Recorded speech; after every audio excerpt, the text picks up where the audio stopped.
2019 Toyota Prius. This is going to be a recovery. Some sheet metal needs to be replaced, so the condenser has to come out. That's an OEM original Japanese made Denso condenser. I could just look at the fin count in the tube and I can tell. Now if you purchase a new condenser here in America, they have part numbers on some of these where the condensers are made in America, or they're American Denso instead of Japanese Denso, and there is a difference in tubing and finning, unfortunately. Still not as bad as some of the aftermarket, but I'm just doing experimentation here because I got a little time, and this is what I do, because I'm not under the gun like others, being under owners and bosses and service managers and bonus programs where I could just stop and start experimenting on certain vehicles I like to. Like right now I have it in fresh air mode, doors open, and I'm thinking this one's a little low on refrigerant because I have a high side discharge. I'm gonna say 146 degrees just before it goes into the condenser. Okay, and our superheat's at 21. No, yes, I do have it on here. This, I couldn't get it where I want to get it, so where I'd like to get it is where I can't get my arm, is way back there coming out of the expansion valve, the firewall. It's all insulation here, and I'm not going to scrape up my arms right now. So we were 146 right here. That's at the inlet of the condenser. Let's see what we are at the outlet of the condenser. So we come down here and we get right at the outlet of the condenser, right there. I think it's probably about 60 degrees or so. Not quite 60 degrees, 55 degrees. We got quite a difference going on there.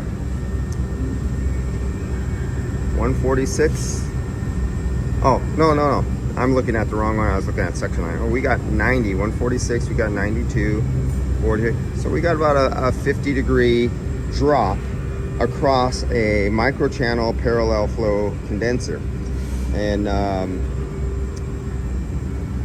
that's quite a drop for one of those.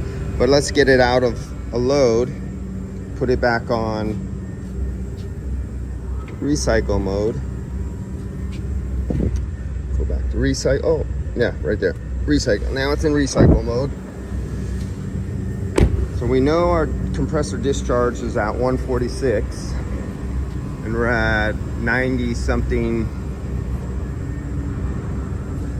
at the liquid line coming out. And then I'll do a recovery.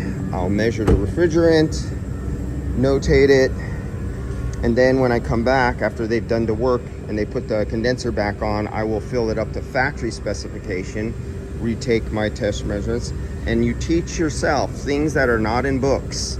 And the best thing you can do if you want to know what compressor case temperatures are, like on the side where the discharge is, on that side of the case, because sometimes different compressors, the way their internals are, different parts of their compressors will be different temperatures. So if you don't have a contact probe, you get Weber black, flat black spray paint, and you spray paint some paint on the compressor and make big black spot, so you can use your thermal camera more accurately. Don't like thermal cameras, but if you're going to use them, spray paint whatever you got black. Now look at our liquid line temperature now. We went from 146 degrees to 85. So we're 85 degrees here. We were 146, but I just put it on recycle. We were 90 when I had it on fresh air mode. We were 90 right here, 92. We dropped down to 85. Let's see what, this was 146 out of the compressor, going discharge, hot vapor going into the compressor. So here we are, we're back there again. Now that we have it in recycle, we have the doors closed, so we're not taking out here, temperature at 78 degrees outside, plus the hot engine heat coming off the engine and the radiator that's hot being partially sucked down inside.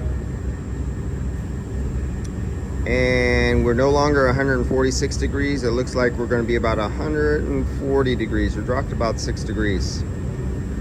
139.5. Let's round it up to just an even 140. And what is my superheat again? I'm about to recover it.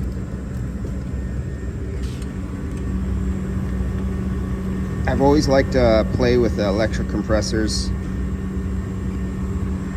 Another thing you can do is you get your little heat gun, go to the ambient air temperature sensor, and I don't mean a hot heat gun that melts plastic, and heat up the ambient temperature. Move your vehicle out in the sun so it's in direct sunlight, so you can take the sun sensor and give it a direct load onto the sun. And if you have a vehicle that has a little temperature grill inside where it takes an ambient cabin air temperature, get your little heat gun and blow a little warm air, not hot setting, you know, like hair dryer setting, and blow a little hot air on the temperature sensor indoor, and see what happens to your compressor and your amp draw. See what happens to your superheat and your subkilling. See how your fans get kicked on to maybe high speed and it ramps up the compressor. That's all. Experiment, learn some things, and I timed out. It's been 15 minutes. See you guys later.